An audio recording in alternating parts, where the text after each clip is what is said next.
సప్తవర్ణాల సమ్మేళనం హోళీ మిఠాయిల్లో రారాజు మన ఆలివ్. అకేషన్ ఏదైనా ఆలివ్ మిఠాయిలతోనే. సో ప్రస్తుతం నేను నేదురుమల్లి జనార్దన్ రెడ్డి గారి ఇంట్లో ఉన్నాను అనమాట.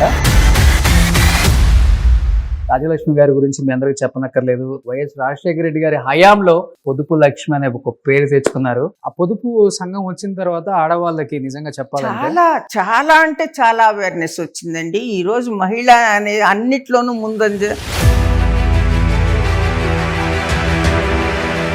మాకు అసలు ఈ ఆలోచన మాలో రేకెత్తించి ఇది జనంలోకి పోయి వాళ్ళ దగ్గర నుంచి రియాక్షన్ వచ్చేటట్టు చేసింది రాజుగారండి.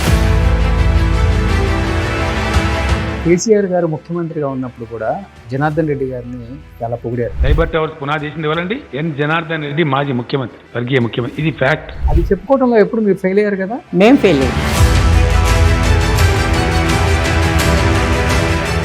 మేము చేసాము అనే మాట మా నోటి గుండా రాలేదు. అది మేము చెప్పుకోకూడదు కూడా. చెప్తేనే కదా తెలుసుకునేది. చరిత్ర ఎవరికి తెలుస్తుందమ్మా?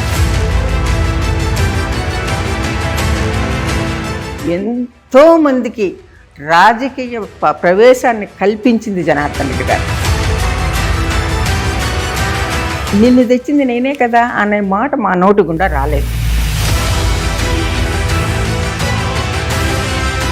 కానీ అంత ఎంకరేజ్ చేసిన రాజశేఖర రెడ్డి గారు 2009 ఎలక్షన్స్లో నేదురుమల్లి రాజలక్ష్మి గారు ఓడిపోవడంలో క్రియాశీలక పాత్ర పోషించారనే మాట వాస్తవమా? నేను నమ్మనండి దాన్ని. నేను నమ్మను.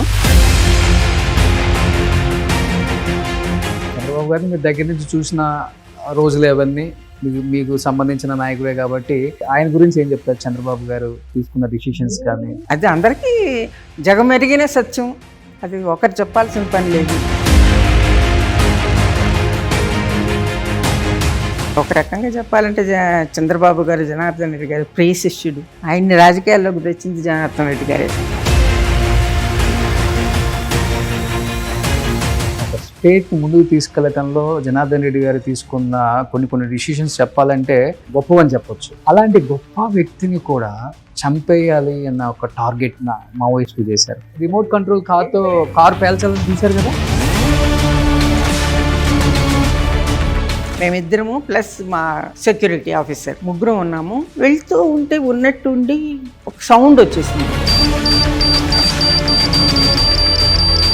నెల్లూరు నుంచి మా అభిమాని కార్ తీసుకొని వచ్చి అతను వెంకటగిరి నుంచి ఒక ఫ్రెండ్ని ఎక్కించుకొని తాను డ్రైవరు. ఆ ముగ్గురు సెక్యూరిటీకి ముందు సెక్యూరిటీ కారు వచ్చి తర్వాత వాళ్ళు రావాలి. వాళ్ళు క్రాస్ చేసుకొని మా వెనక్కి వచ్చేసారు. ఆ కారు బ్లాస్ట్ అయింది.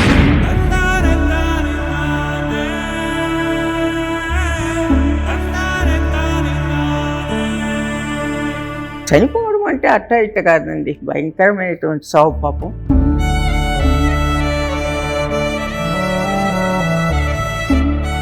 అది బాడీ కూడా గుర్తుపట్టలేనిలాగా పీసెస్ ఎగిరి చెట్ల మీద, రోడ్ల మీద ఎక్కడెక్కడో పడ్డాయి.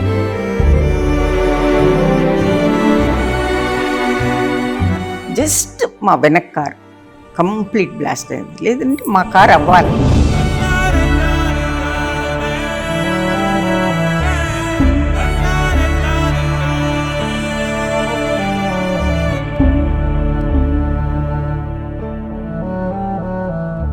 Hi, hello, welcome to Suman TV. నేను మీ రోషన్. సో ప్రస్తుతం నేను నేదురుమల్లి జనార్దన్ రెడ్డి గారి ఇంట్లో ఉన్నాను అనమాట. నేదురుమల్లి జనార్దన్ రెడ్డి గారు అంటే ఈ తరానికి కూడా ఎందుకు తెలుసు అంటే ఆయన తీసుకున్న డెసిషన్స్ అలాంటివి అనమాట. అండ్ ఉమ్మడి ఆంధ్రప్రదేశ్లో ఉన్నప్పుడు ఎన్నో పర్యాయాలు మంత్రిగా చేశారు. అండ్ ఆంధ్రప్రదేశ్ ముఖ్యమంత్రిగా చేసి తీసుకున్న డెసిషన్స్ చాలామంది యువతని కాదు ఎంతోమందికి ఈరోజు అన్నం తింటున్నాం అంటే వన్ ఆఫ్ ద రీజన్ అని చెప్పుకోవచ్చు. ఎందుకంటే సైబర్ టవర్స్ ఏదైతే చెప్పుకుంటున్నామో దానికి ఆద్యుడు నేదురుమల్లి జనార్దన్ రెడ్డి గారు. ఫస్ట్ ఆయన శిలాపలకం పూజ చేసి అండ్ స్టోన్ వేసిన వ్యక్తి నేదురుమల్లి జనార్దన్ రెడ్డి గారు. అంత గొప్ప వ్యక్తి ఆ రోజు తీసుకున్న డిసిషన్ వల్ల ఈరోజు ఎంత సాఫ్ట్వేర్ వచ్చింది, ఇంత పెద్ద ఐటీ హబ్ అని చెప్పుకునే మన హైదరాబాద్గా మారింది అంటే గొప్ప పుణ్యాత్ముడు ఆయన. సో ఆయనకు ఒక్కసారి ఎక్కడున్నా కానీ ఆయన ఆత్మ శాంతించాలని మనస్ఫూర్తిగా కోరుకుందాం మనందరం కూడా. బట్ ఆయన చనిపోయిన తర్వాత కూడా ఆ కుటుంబాన్ని ఇప్పటికీ మర్చిపోలేని వాళ్ళు చాలామంది మెసేజ్లు చేశారు. నేదురుమల్లి రాజలక్ష్మి గారితో ఒక్కసారి ఇంటర్వ్యూ చేయండి, మేడం ఏం చేస్తున్నారో, వాళ్ళ కుటుంబ విశేషాలు తెలుసుకోవాలని చాలా ఈగర్గా వెయిట్ చేస్తున్నామని చెప్పారు. కాబట్టి రాజలక్ష్మి గారి గురించి మీ అందరికీ చెప్పనక్కర్లేదు. 99లో ఒకసారి ఎమ్మెల్యేగా చేశారు, 2004లో ఎమ్మెల్యేగా చేసి వైఎస్ రాజశేఖర రెడ్డి గారి హయాంలో మంత్రిగా బాధ్యతలు స్వీకరించి పొదుపు లక్ష్మి అనే ఒక పేరు తెచ్చుకున్నారు. ఇంకా ఎందుకు ఆలస్యం, రాజలక్ష్మి గారితో మాట్లాడి ఆనాటి విశేషాలు చాలా చాలా తెలుసుకుందాం. రాజలక్ష్మి గారు నమస్తే. నమస్తే అండి. అమ్మా చాలా హ్యాపీగా ఉందమ్మా. ఫస్ట్ ఆఫ్ ఆల్ మిమ్మల్ని ఇలా చూడటం, ఎందుకంటే ఇలా చూడటం ఇన్ ద సెన్స్ ఇంత హ్యాపీగా, ఇంత హెల్దీగా నవ్వుతూ రాజలక్ష్మి గారు అప్పుడు ఎలా ఉన్నారో ఇప్పటికి అలానే ఉన్నారు. చాలామంది రాజకీయాల నుంచి రిటైర్డ్ అయిపోయిన తర్వాత కొంచెం వృద్ధాపం కనపడిపోద్ది. అంటే అప్పుడు బాగా పొగిడి మన అప్పుడు ఎలా ఉంటాం, బట్ రాజకీయాల నుంచి విరమించుకున్న తర్వాత డెఫినెట్గా ఎవరికైనా కానీ ఒక తెలియని ఒక బాధ ఇవన్నీ ఉంటాయి. కానీ మీరు యాజ్ ఇట్ ఈస్గా అలానే ఉన్నారమ్మా. హ్యాపీగా పచ్చని చెట్ల మధ్య అండ్ పొలాల్లో ఉన్నట్టే ఉంది హైదరాబాద్లో మీ ఇల్లు చూస్తుంటే. ఒకసారి హోమ్ టూర్ చూసిన వాళ్ళందరికీ అర్థమైపోయింది. ఏం చెప్తారు? దాదాపు 50 సంవత్సరాల చరిత్ర ఉన్న ఒక గొప్ప కుటుంబం నేదురుమల్లి కుటుంబం. ఆనాటి హేమీలను కూడా తట్టుకొని ఎటువంటి బ్యాక్గ్రౌండ్ లేకుండా కష్టపడి రాజకీయాలలో అంచెలంచెలుగా ఎదుక్కుంటూ ముఖ్యమంత్రి దాకా వచ్చారు జనార్దన్ రెడ్డి గారు. ఏం చెప్తారు మీ ఫ్యామిలీ లెగసీ గురించి? ఫ్యామిలీని గురించి చెప్పాలంటే మాది ఎప్పుడు కూడా మా గాడ్ ఫాదర్ ఉండి ఎదిగిన వాళ్ళం కాదండి రాజకీయాల్లో. కంప్లీట్గా రాజకీయానికి ఎంతో దూరంగా ఉన్నటువంటి కుటుంబం మాది. కేవలం సర్వీస్ ఓరియంటెడ్ అనేది. అలాగా 1935లో మా మామగారు బాలకృష్ణారెడ్డి గారు ఒక చిన్న ఒక అనాథ విద్యార్థితో రాత్రి స్కూళ్ళు అనేది నడుపుకోవడం మొదలుపెట్టారు. అది చిన్న పల్లెటూరు, మాది కూడా చిన్న ఫ్యామిలీ. అక్కడి నుంచి ఎందుకు ఈ విధంగా వచ్చారు? ఆయన ఏమన్నా బాగా చదువుకున్నారనంటే ఆయన చదివింది 5వ క్లాసే. ఓకే. మా మామగారు చదివింది 5వ క్లాస్. కానీ ఒక స్కూలు స్టార్ట్ చేయాలి, పిల్లలకి చదువు చెప్పాలి, వాళ్ళకి ఆకలి తీర్చాలి అనేటటువంటి ఆలోచన ఆయనలో ఎలా పుట్టింది అంటే, ఏదైనా కూర్చోబెట్టి వీళ్ళకి ఏదైనా ఒక విద్య ఇది ఇస్తే వీళ్ళు ఎదుగుతారు అనేటువంటి ఆలోచనతో ఒక్క స్టూడెంట్తో చిన్న గుడ్డవత్తి, ఒక సీసాలో గుడ్డవత్తి వేసి దానిలో నూనె పోసి వెలిగించి అక్కడ ఒక్క పిల్లవాడికి చదువు చెప్పడం ప్రారంభించారు 1935లో. అది ఒక వారం రోజులు అయ్యేటప్పటికి ఒక 4-5 పిల్లలైతే వచ్చారు. కానీ తర్వాత ఒక 10 రోజుల తర్వాత మానేశారు. ఎందుకు రావడం లేదు? కారణం ఏంటంటే ఆకలికి చదువు అయితే చెప్తున్నాను కానీ ఆకలి తీర్చలేకపోతున్నాను అనే ఆలోచనతో వారకుండాననేది ఒకటి ప్రారంభించి, బహుశా ఆ రోజుల్లో అందరికీ తెలుసండి వారకుండ అంటే. ఈ రోజుల్లో ఎవరికి కూడా తెలీదు. ప్రతి ఇంట్లో ఒక చిన్న కుండ పెట్టి బియ్యం నీళ్ళల్లో వేసి ఎసుట్లో వేసేటప్పుడు ముందు పిడికిలతో కొద్దిగా తీసి ఆ కుండలో వేసేవాళ్ళు గృహిణులు. అవి వారానికి ఒక రోజు కలెక్ట్ చేసి వాటితో అన్నం చేసి ఆ పిల్లలకు పెట్టి ఒకవైపు చదువు ఒకవైపు ఆకలి తీర్చడం అనేది స్టార్ట్ చేసిన వ్యక్తి మా మామగారు. మా ఇంట్లో ఇప్పటికీ చేస్తారమ్మా. అన్నం వండేటప్పుడు ఒక పిడికిలు తీసి పిడికిడు బియ్యం ఎవ్రీ సాటర్డే భోజనం చేసి అనాథలకి. చాలా మందికి ఈ రోజుల్లో తెలియదండి అసలు వారకుండ అంటే ఏంటో తెలీదు, బియ్యం పెట్టడం అంటే ఏంటో తెలీదు. ఇప్పటి ఫ్యాషన్ చెప్పాలని అంటే చాలా మంది నాకు తెలిసినటువంటి వ్యక్తులు, నిజంగా మీరు కిచెన్లోకి పోతారా, నిజంగా మీరు వంట చేస్తారా అంటే, వంట అనేది అసలు మన దినచర్యలో ఒక భాగం. మనిషి శరీరానికి ఒక వ్యాయామం, ఎక్సర్సైజ్. ఈరోజు మన ఆరోగ్యాన్ని కాపాడుకోవాలని ఎన్నో రకరకాలు డబ్బు ఖర్చు పెట్టి మనం చేస్తూ ఉన్నాం. జిమ్ముల్లో చేస్తున్నాం, ఇంకో దగ్గర పోతున్నాము, అది చేస్తున్నాం. కానీ మనకి ఇంట్లోనే ఉంది మన ఆరోగ్యాన్ని మనం కాపాడుకోవడం అనేది. అందులో నేను అటు పుట్టిల్లు కానివ్వండి, ఇటు మెట్టినిల్లు కానివ్వండి, రెండు కూడా రైతు కుటుంబం నుంచే వచ్చాను. అందువల్ల నాకు వ్యవసాయం అంటే ఏంటి, వ్యవసాయంలో ఉండే మెలకువలు ఏంటి, ఏం చేయాలి అనేది ఆ ఇంట్రెస్ట్ అనేది నాకు మొదటి నుంచి ఉంది. దానివల్ల ఏంటంటే ఇప్పుడు కూడా రాజకీయాలు ఉన్నంత వరకు రాజకీయాల్లో ఉన్నాను, కానీ వదిలేసిన తర్వాత కంప్లీట్గా వదిలేశాను. ఓకే. ఈ రోజు రాజకీయ వాసన కూడా నేను పట్టించుకోవడం లేదు, దాని గురించి నేను మాట్లాడడం. బాగున్నారు కదా రాజకీయాల్లో, పట్టించుకోరా? ఆయన వరకు నా సలహా అడిగితే నా సహాయం కావాలని అంటే పోయి హెల్ప్ చేస్తాను అంతే, ఓకే. మళ్ళీ వచ్చేస్తాను. Hmm. గత ఎలక్షన్లో కూడా నేను వెళ్ళాను. Hmm. ఎందుకంటే నేను పరిచయం అయినటువంటి ఆ నియోజకవర్గం కాబట్టి Hmm. ఆ పెద్దవాళ్ళందరినీ కలిసేదానికనో వాళ్ళ సహాయాన్ని కోరేదానికనో వెళ్ళాను. Hmm. కానీ అంతే, అక్కడి వరకు పరిమితం. Hmm. మళ్ళీ నాకు రాజకీయ వాసన అని పట్టించుకోవడం లేదు. ఓకే. మరి ఏంటి మీ కాలక్షేపం ఎలా ఉంటుంది, ఏం చేస్తారు, ఇంట్లో కూర్చొని ఒంటరిగానే ఉన్నాను అని అంటున్నారు కదా అని అంటే, నేను ఇప్పుడు ఖాళీగా మాత్రం ఉన్నానండి. నాకు మొదటి నుంచి కూరగాయలు పెంచడం అన్నా, కిచెన్ గార్డెన్ అన్నా, చెట్లు పెంచడం అన్నా నాకు చాలా ఇంట్రెస్ట్. ఓకే. అవన్నీ కూడా సొంతంగా పెంచి అవి కోసి 10 మందికి పంచి వాళ్ళు ఇవి చాలా బాగున్నాయి అని సంతృప్తిగా వాళ్ళు వండుకొని తిని ఆ మాట నాకు చెప్పినప్పుడు నాకు వచ్చేటటువంటి తృప్తి అనేది అది ఎంత పెట్టి కొనుక్కుంటే వచ్చేది కాదు. అవును. అందువల్ల నేను ఈ రోజు కూడా నా చెట్లు, నేను, నా ఆరోగ్యం, నా వంట అన్నీ కూడా నేను సొంతంగానే చేసుకుంటూ పోతాను. Hmm. చాలా మందికి అనుమానాలు వస్తాయి. నిజంగా చేస్తావా, నువ్వు నిజంగా కిచెన్లోకి వెళ్తావా, నువ్వు వంట చేస్తావా అని. ఎందుకు అటువంటి బట్ ఆ రోజుల్లో ఉన్న రాజకీయ నాయకులు యాక్టివ్గా ఉన్నప్పటికి కూడా ఒక గంటన్నర కేటాయించేవాళ్ళు. అదేంటి, రాజశేఖర రెడ్డి గారు అంత బిజీగా ఉన్నప్పుడు విజయం గారు ఎప్పుడు వంటింట్లోనే ఉండేవాళ్ళంట. వచ్చిన వాళ్ళకి వండి పెట్టడము ఇవే పనులంట. అవన్నీ ఆ రోజుల్లో ఉంది. ఇప్పుడు కొత్త మీరు చెప్పిన ఆ రోజుల్లో కూడా ఒక మంత్రిగా నేను నా విధులు నిర్వహిస్తూ కూడా ఇంట్లో నా పిల్లల్ని, నా భర్తని నేను నెగ్లెక్ట్ చేయకుండా వంట చేసి పెట్టి వెళ్ళేదానండి 8:30 వస్తే. ఆ రోజుల్లో కూడా చేశాను, ఈరోజు చేస్తున్నాను.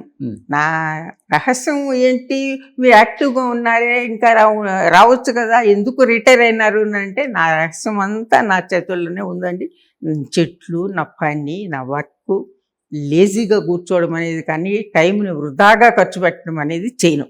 ఓకే. ఎలా అనిపిస్తుంది అంటే ఇప్పుడు మీ టైంలో ఉన్న లేడీ పొలిటీషియన్స్కి, ముఖ్యంగా మీరు కావచ్చు, సబితా ఇంద్రారెడ్డి అమ్మ కావచ్చు, గీతారెడ్డి గారు కావచ్చు, సునీతా లక్ష్మారెడ్డి గారు కావచ్చు, గల్లా అరుణకుమారి గారు కావచ్చు, ఎందుకంటే ఇప్పటికి మాకు ఈ జనరేషన్ కూడా మీ పేర్లు గుర్తున్నాయి అంటే మీరు తీసుకున్న డిసిషన్స్ కావచ్చు, మీరు వాడే పదజాలం కావచ్చు, ముఖ్యంగా పక్క వాళ్ళని నొప్పించకుండా వాడే భాష, ఎదుటివారి మీద మనం చూపించే అంటే ప్రేమ, కోపం ఉండదు, యాటిట్యూడ్, ఈగో ఇప్పుడు వచ్చేసాయి కొత్తగా రాజకీయాల్లో. కానీ ఇప్పుడు చూస్తున్న రాజకీయాలు చూస్తున్నప్పుడు, టీవీలో చూస్తున్నప్పుడు ఏమనిపిస్తుంటుందమ్మా అంటే అంత హుందాగా ఉండాలని మీ అందరూ అనుకుంటారమ్మా కూర్చున్నప్పుడు? తప్పకుండానండి, తప్పకుండా అనుకుంటాం.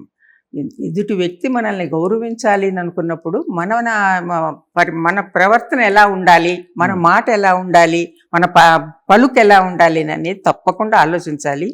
ఆ రోజుల్లో చాలా వరకు మేమందరం కూడా అందరం కలిసి ఒకటిగా ఉండడం అనేది, మాట్లాడుకోవడం అనేది, హౌస్లో ఎలా బిహేవ్ చేయాలి అనేది మాలో ఉండేది. ఓకే. అంటే మా నంబరే తక్కువ ఉండేది కాబట్టి మేమందరం ఒకటిగా ఉండి మంచి ఆలోచన చేసేవాళ్ళం. తర్వాత రాజకీయాలు అంటే మేమెంత గౌరవంగా మసులుకుంటున్నామో మాకు వచ్చే గౌరవం కూడా హౌస్ నుంచి, ప్రతిపక్షాల నుంచి కూడా ఓకే చక్కటి మా కోఆపరేషన్ కానీ, వాళ్ళు మమ్మల్ని గౌరవించడం కానీ, మాతో మాట్లాడడం కానీ అవన్నీ కూడా గౌరవంగా ఉండేది. అంతేనండి.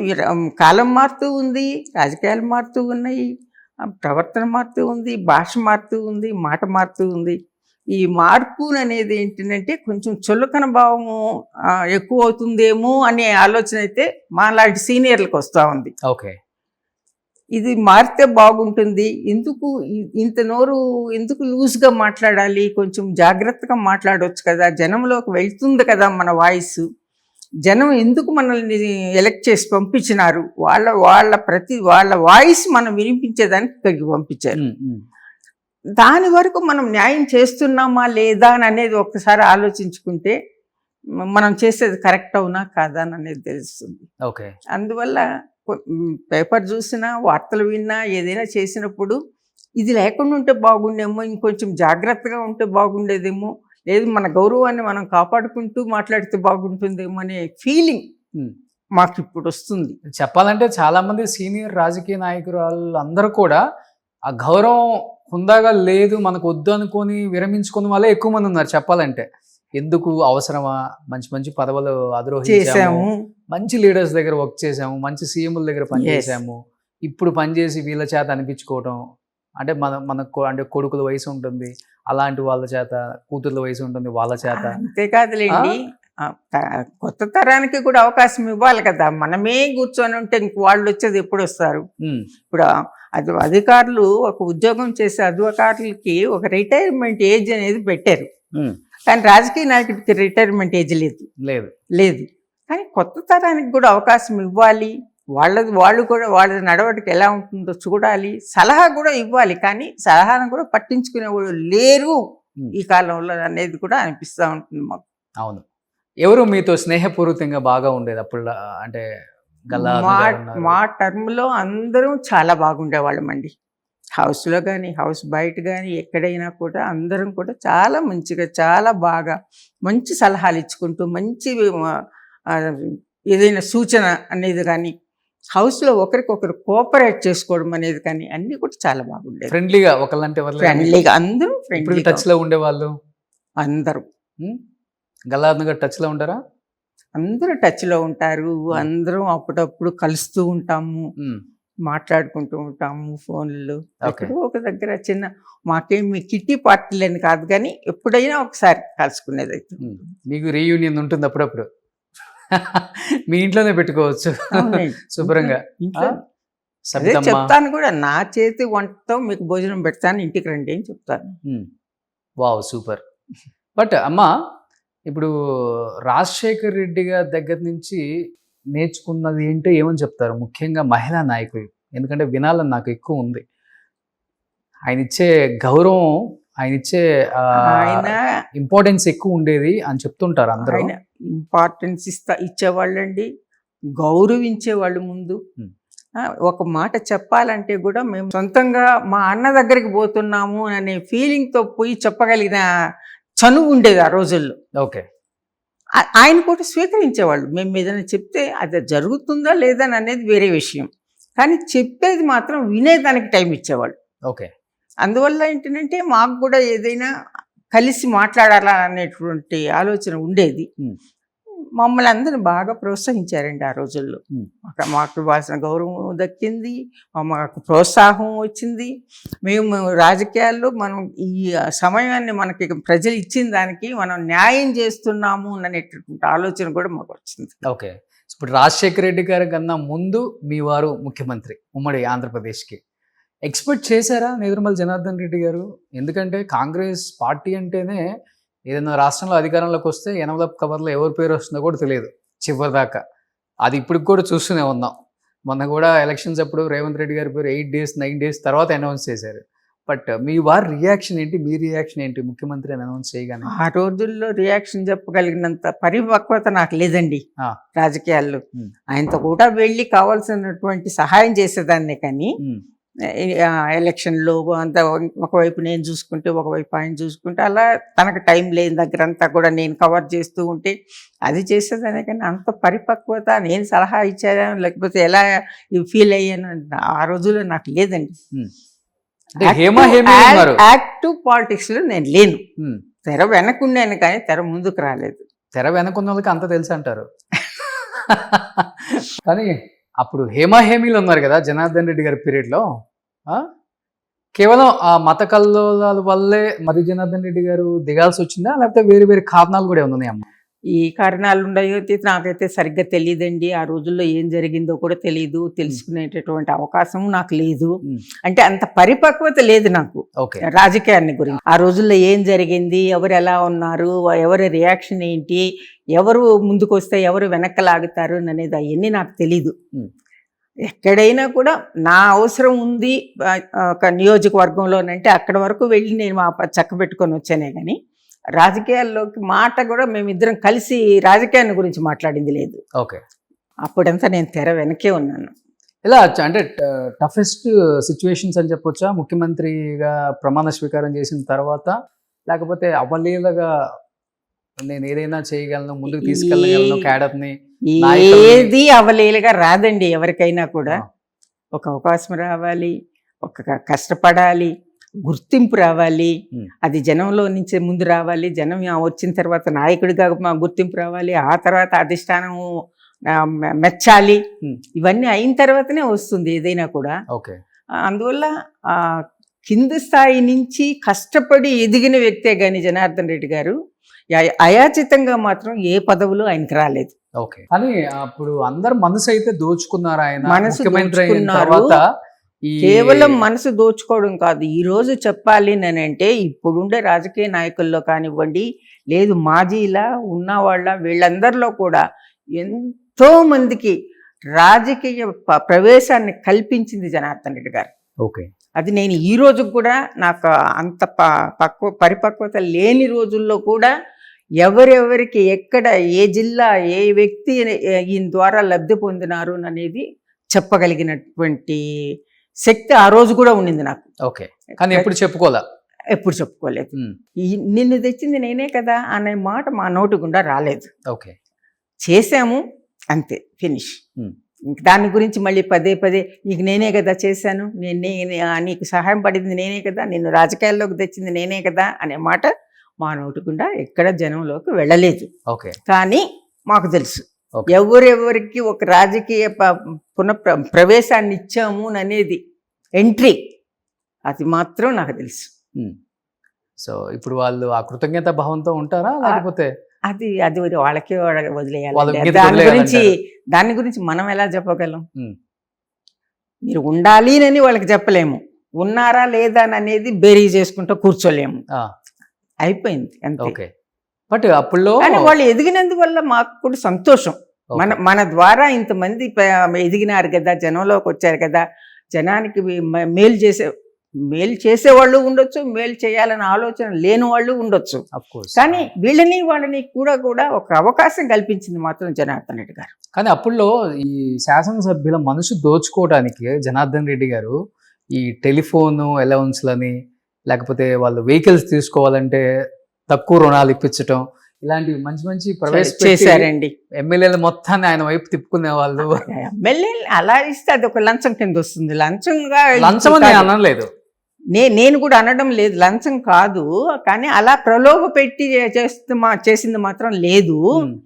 ఈరోజు హైదరాబాద్లో మీకు ప్రశాసన్ నగర్ అనేదో ఇంకోటి ఉంది, ఐఏఎస్ ఆఫీసర్స్ ఈరోజు అందరినీ కూడా గుర్తించి వీళ్ళందరూ గవర్నమెంట్ సర్వెంట్స్గా ఉంటే రిటైర్ అయిపోయిన తర్వాత వాళ్ళు ఎక్కడో గాల్లో పోయినట్టు పోవాలి, ఇంతకాలం సర్వీస్ చేసి కూడానని వాళ్ళని గురించి ఆలోచించింది. కానీ రైతు పట్టాదారు పాస్ పుస్తకం రైతుని గురించి ఆలోచించింది కానీ అంత జనార్దన్ రెడ్డి గారు. ఇవి రెండు ఐఏఎస్ ఆఫీసర్లు వీళ్ళంతా గవర్నమెంట్ సర్వెంట్స్గా ఉండి రిటైర్ అయిన తర్వాత గాల్లో దిప్పల్లాగా ఎక్కడో ఏ ఊరికి వెళ్తారో ఎక్కడ నిలుస్తారో అనేది కాకుండా వాళ్ళు చేసిన సర్వీస్ కు గుర్తింపు ఉండాలి అనే విధంగా ఆ హౌసింగ్ కాలనీలంతా ఇచ్చింది ఆయన. ఇప్పటికీ ఫేమస్ ప్రశాసన్ నగర్ అంటే ఐఏఎస్ ఆఫీసర్, వాళ్ళని గురించి ఆలోచించింది ఆయన ఫిలిం నగర్లోనే. అలాగే నియోజకవర్గంలో కూడా ఒక చేనేత కార్మికులు కానివ్వండి, బీడీ కార్మికులు కానివ్వండి, రిక్షా పుల్లర్స్ కానివ్వండి, రైల్వే స్టేషన్లో వర్క్ చేసేటటువంటి అమాలీలు కానివ్వండి, వీళ్ళందరినీ కూడా గుర్తుపెట్టుకొని ప్రతి ఒక్కరికి హౌస్ సైట్ అనేది అలాట్ చేసింది ఫస్ట్ జనార్దన్ రెడ్డి గారు. ఓకే. సో కేసీఆర్ గారు ముఖ్యమంత్రిగా ఉన్నప్పుడు కూడా జనార్దన్ రెడ్డి గారిని చాలా పొగిడారు. అప్పుడులో సైబర్ టవర్స్ హైదరాబాద్కి రావడానికి మెయిన్ కారణమే నేదురుమల్లి జనార్దన్ రెడ్డి గారు, మాజీ ముఖ్యమంత్రి వర్యులు. ఆయనే ఫస్ట్ దానికి భూమి పూజ చేశారు. ఆయన చేసిన పుణ్యమే ఈరోజు ఈ హైటెక్ సిటీ కావచ్చు, సైబర్ టవర్స్ గారు అని చెప్పారు. అది చెప్పుకోవడంలో ఎప్పుడు మీరు ఫెయిల్ అయ్యారు కదా? ఫ్యామిలీ అంతా మేము ఫెయిల్ అయ్యాం. మేము చేసింది ఎప్పుడు చెప్పుకోలేదు. మేము చేసాము అనే మాట మా నోటి గుండా రాలేదు. అది మేము చెప్పుకోకూడదు కూడా, ఎందుకంటే అనుభవించే ఎదుటి వ్యక్తి చెప్పాలి కానీ మాకై మేము చెప్తేనే కదా తెలుసుకునేది. చరిత్ర ఎవరికి తెలుస్తుందమ్మా? అది ఓపెన్ సీక్రెట్ అండి. అది అదేం రహస్యంగా మా ఇంట్లో పెట్టుకున్నటువంటి శిలాపలకం కాదు, ఏం కాదు. ఓపెన్ గా అక్కడ చూస్తే తెలుస్తుంది ఎవరికైనా కూడా, అది ఎవరు దీని వెనకాల ఉండేది అనేది తెలుస్తుంది. ఈరోజు మనకు మండలానికి ఒక ఇంజనీరింగ్ కాలేజ్, మండలానికి ఒక మెడికల్ కాలేజ్ వస్తూ ఉంది. దీని ఆలోచన ఎవరు చేసినారు? ఆ రోజుల్లో జనార్దన్ రెడ్డి గారు మనకు ఉండేటటువంటి కాలేజీలు కానీ సీట్లు కానీ మన పిల్లలకి అందుబాటులో లేదు, చాలడం లేదు. మన మనీ అంతా కూడా వెళ్ళి వేరే రాష్ట్రాలకు వెళ్ళిపోతూ ఉంది. ఇది కర్ణాటక మరొక దగ్గరకో అటు వెళ్ళిపోతూ ఉంది. మన రాష్ట్రంలోనే మన పిల్లలు చదివేటట్టుగా ఉండాలి అని చెప్పి ఇంజనీరింగ్ కాలేజీలు, మెడికల్ కాలేజీలు అనేటువంటి కొత్తగా ఇవ్వాలి.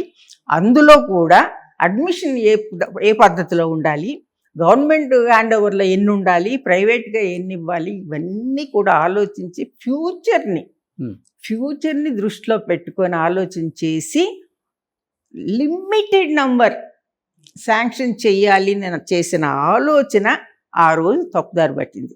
ఓకే, అది ఎందుకు పట్టిందని అంటే 65లో విద్యానగర్లో ఈ నేదురుమల్లి వీళ్ళ కాలేజీ ఉంది, స్టార్ట్ చేశారు. ఎందుకంటే మేము వచ్చిందే విద్యలో నుంచి వచ్చాం. పిల్లలకి చదువు చెప్పడము అనే దగ్గర స్టార్ట్ అయింది. ఇప్పుడు నేను ముందు చెప్పాను 35లో రాత్రి స్కూల్లో ఒక అబ్బాయితో స్టార్ట్ చేసినటువంటి సేవ ఆ తర్వాత అంచెలంచెలుగా ఎదిగి 3000 మందికి కులరహితంగా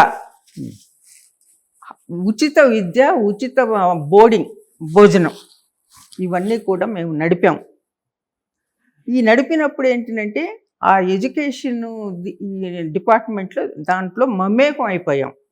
అందరికీ కూడా ఎంత దూరంలో ఉండే వాళ్ళకైనా కూడా అప్పుడు హాస్టల్స్ అసలు లేవు ఇక్కడ. అటువంటి టైంలో 3000 మందిని మేము భోజన వసతి కల్పిస్తూ ఉచిత చదువు చెప్పడం అంటే ఆ రోజుల్లో చాలా ఉపయోగపడింది ఎంతోమంది పేదవాళ్ళకి.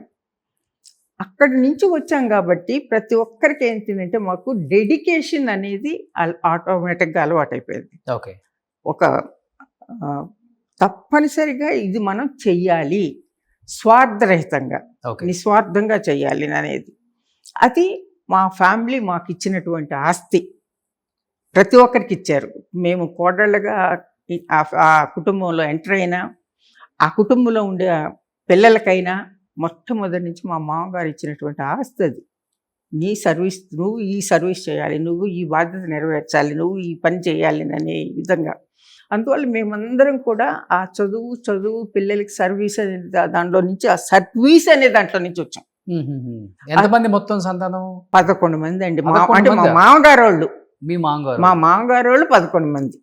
మా మామగారికి అంటే మా మామ అంటే చిన్న మామ అండి, బాలకృష్ణారెడ్డి అని ఆయన ఫౌండర్. ఓకే ఓకే, ఆయనకి 4. జనార్దన్ రెడ్డి గారికి? జనార్దన్ రెడ్డి గారికి 5.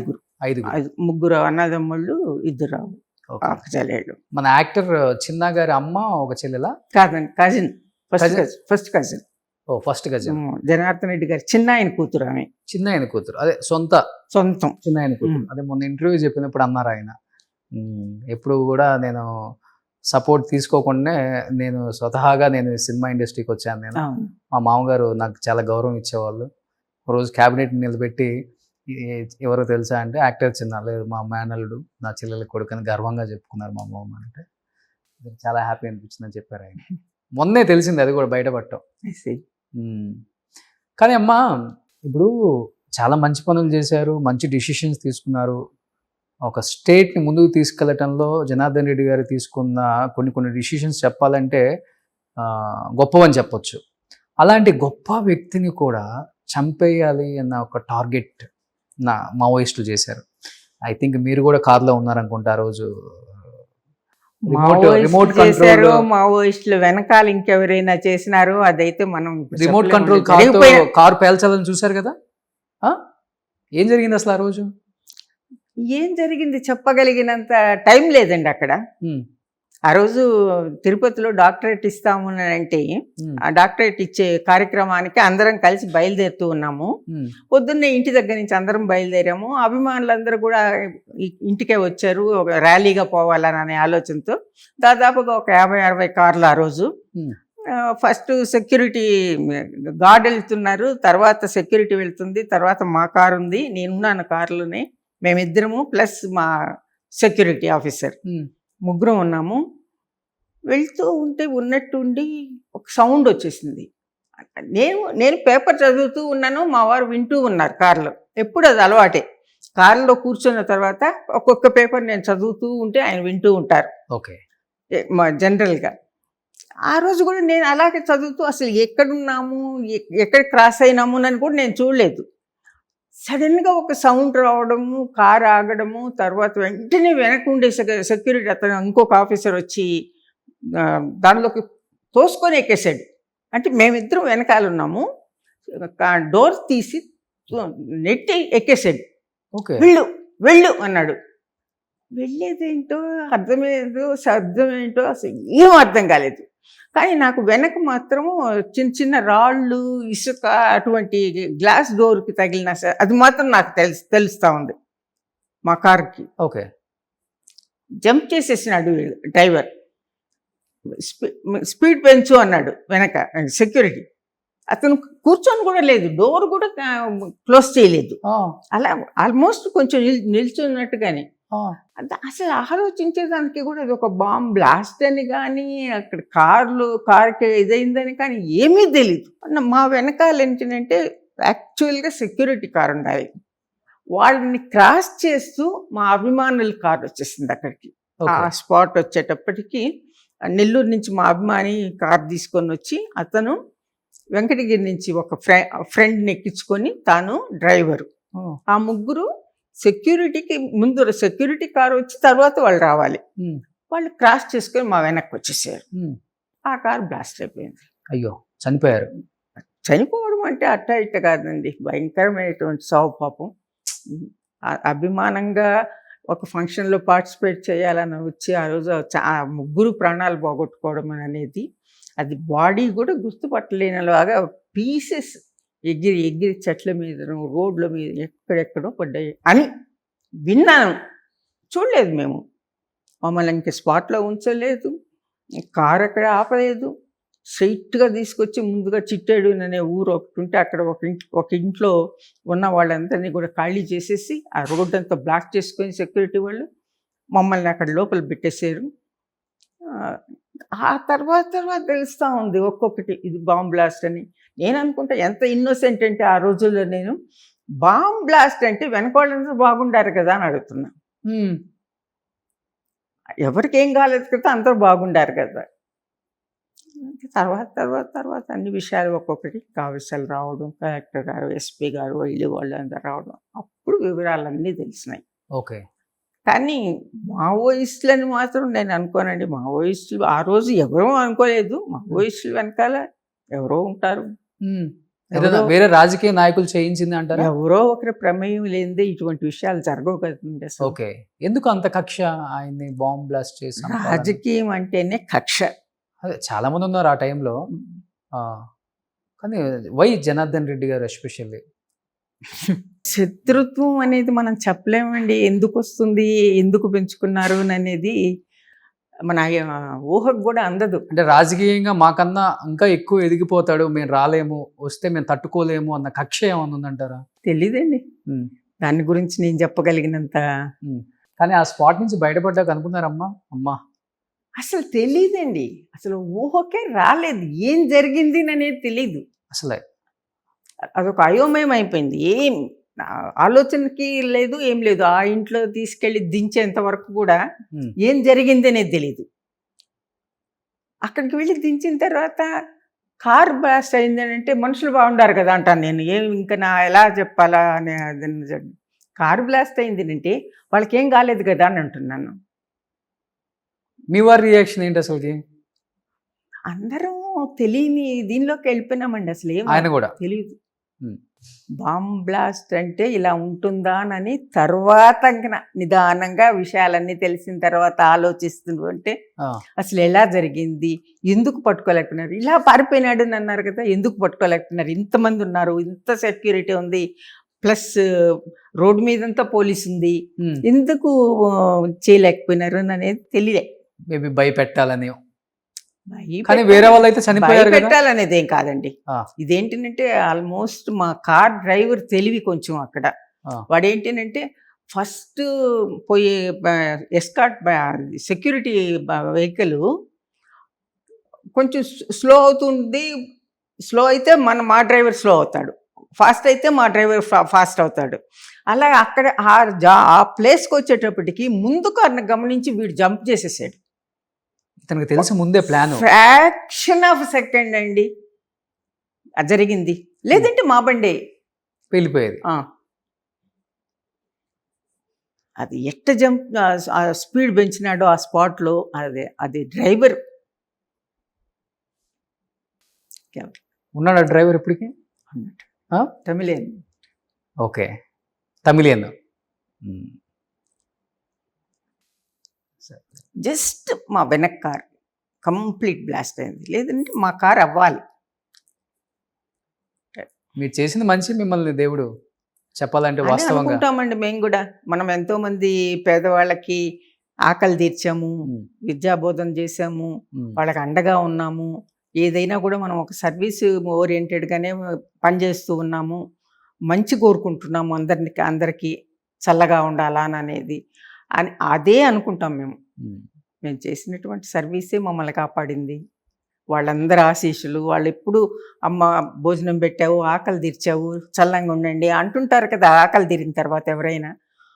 అటువంటి ఆశీస్సులంతా కూడా మాకున్నాయి అనే మేము అనుకున్నాం అప్పుడు. కానీ ఆ స్పాట్ మిస్ అయిన తర్వాత ఇంకొకసారి స్పాట్ జనార్దన్ రెడ్డి గారు సింగిల్ గా ఉన్నప్పుడు ఇంకోసారి జరిగింది అనుకుంటామా ఎక్కడ? మళ్ళీ? లేదు లేదు, ఒకటే స్పాట్. ఒకటే స్పాట్. ఓకే, అంటే ఆ రోజు జరగాల్సి బ్రిడ్జ్ అండి, బ్రిడ్జ్ అంటే పెద్ద గొయ్యి పడిపోయింది. అంత పెద్ద ప్లాన్ అది. ఆ ప్లాన్ అంటే ముందు పోలీసు కూడా అన్ని ఇది చూసుకుంటూ వస్తుందండి. మరి ఎందుకు ఎక్కడ ఫెయిల్ అయినారో తెలీదు. Hmm. కొంచెం అజాగ్రత్త లేదంటే మరొక రకమా తెలీదు. Hmm. వాడు ముందు ఏంటంటే అన్ని చిన్న చిన్న బ్రిడ్జిలు, కాలువలు, రోడ్లు ఇవన్నీ చెక్ చేసుకుంటూ వస్తారు. ఏ రోడ్లో పోతున్నారు, ఏ రూట్లో వెళ్తున్నారు అనేది రూట్ ఇదన్నీ వాళ్ళకు ఉంటుంది తప్పకుండా Okay. ముందు రోజు. బట్ మీ వారి తర్వాత చెప్పాలంటే కాంగ్రెస్ లో బాగా యాక్టివ్ అయింది రాజశేఖర రెడ్డి గారు, ఇంకా అంతే కదా. సో ఈయన ఎంపీగా వచ్చేసారు అనుకుంటా. అవును. బాపట్ల, అవును. నరసరావుపేట, బాపట్ల, వైజాగ్, నరసరావుపేట, వైజాగ్ సంబంధం లేని జిల్లాలన్నీ జిల్లాలన్నీ. ఇచ్చారు. ఉమ్, అయితే ఒకటి 13 నెలలు, ఒకటి 18 నెలలు, ఒకటి 5 సంవత్సరాలు. ఓకే. ప్రతి ఎలక్షన్ కి ఎక్కడెక్కడికో పంపిస్తూ ఉంటే ఉమ్, అక్కడ ఉండేటటువంటి పరిచయాలు, అభిమానాలు, అభిమానులు, వాళ్ళు చేసే కృషి అన్నిటి వల్ల ఆయన ప్రతి ఎలక్షన్లను నెగ్గారు. అది నెగ్గారు. అసలు సామాన్యంగా నెగ్గటం కష్టం. అది సంబంధం వైజాగ్ ఎక్కడ, నెల్లూరు ఎక్కడ. సంబంధం లేకుండా. నరసరావుపేట మా పార్లమెంట్ కాబట్టి మాకు బాగా ఐడియా ఉంది. మా ఫాదర్స్ వాళ్ళు చెప్తుండేవాళ్ళు, ఆయన అలా చేశారు, ఇలా చేశారు అని. తీసుకున్న డిసిషన్స్ బాగుండేవి. సో ఎక్కువ విద్య మీద, వైద్యం మీద కాన్సన్ట్రేషన్ చేసేవాళ్ళు ఆయన కూడా బాగా. సో అభివృద్ధి చాలా ఇంపార్టెంట్. ఆ రోజుల్లో ఎంపీ ఫండ్స్ తీసుకొచ్చి చేసేవాళ్ళు. ఈ సీసీ రోడ్డు, అవి కెనాల్స్, ఇవి చేయించారని చెప్తుంటారు. ఇప్పటికీ అవి నేను చూస్తుంటాను మా నియోజకవర్గాలలో. చాలా హ్యాపీ అనిపిస్తుంటుంది, గొప్ప గొప్ప డిసిషన్స్ తీసుకున్న వ్యక్తి కదా అని. ఎందుకు ఆయన బాగా యాక్టివ్గా ఉన్నప్పుడు రాజకీయాల్లోకి రాకుండా మీరు ఒకసారి మళ్ళీ చాలా లేట్గా రాజకీయాల్లోకి రావడానికి ఏమన్నా మెయిన్ రీజన్ ఉందా?